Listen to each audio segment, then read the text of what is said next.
The 18th century Anglo-Irish philosopher George Berkeley, his primary achievement was the advancement of a theory he called immaterialism, which denies the existence of material substances and suggests that common objects that exist in the physical world, like a coffee cup or a coat rack, cannot exist without being perceived.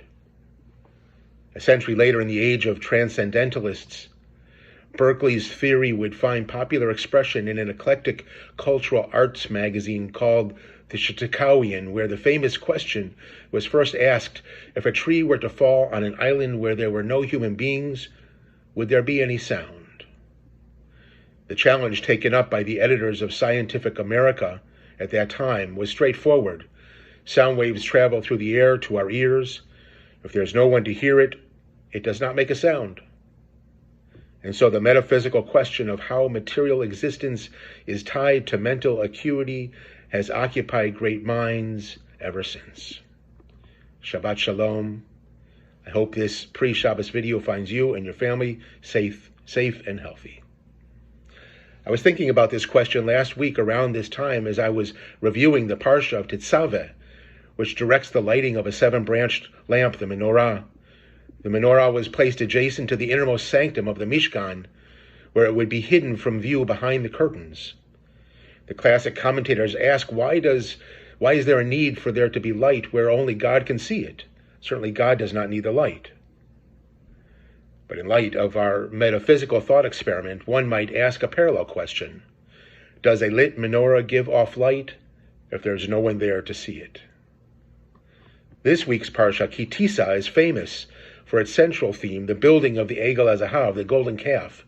But before arriving at that dramatic narrative, the Parsha lays down a fundamental concept of Shabbat.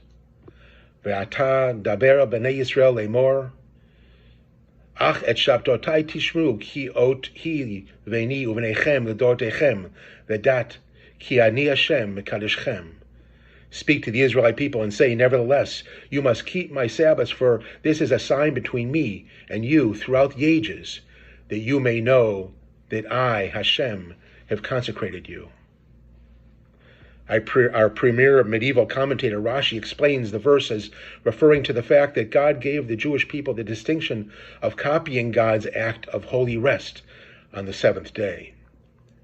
But it is the 18th century Moroccan Talmudist and mystic Chaim ibn Attar in his commentary Orach Chaim that most closely echoes Berkeley's immaterialism when he writes this amazing short analysis.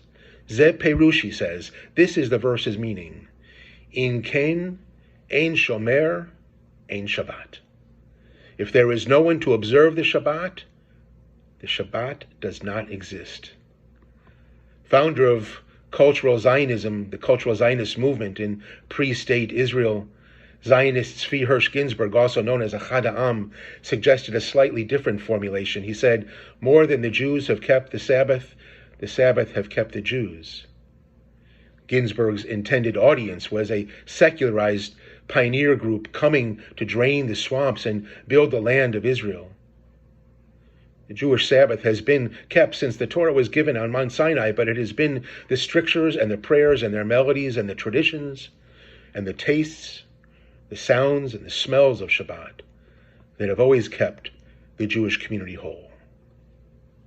But what of those times in our history when it seemed impossible to observe the Jewish Sabbath? During the darkest periods of medieval and European anti-Semitism, during the Spanish Inquisition, within the gates of Auschwitz and in the Gulag.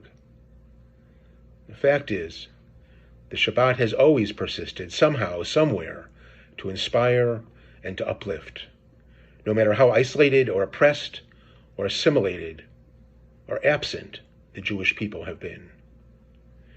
The ancient world saw in the yearly cycles of the sun and the monthly cycles of the moon a unique connection with the earth, but it was the Jews, through the Torah, who gave the world a 7-day cycle punctuated by a day of rest, a Shabbat, a marking of time dependent on no terrestrial or extraterrestrial bodies, and an opportunity to step back from human creation and share a moment of unity with God, the true Creator.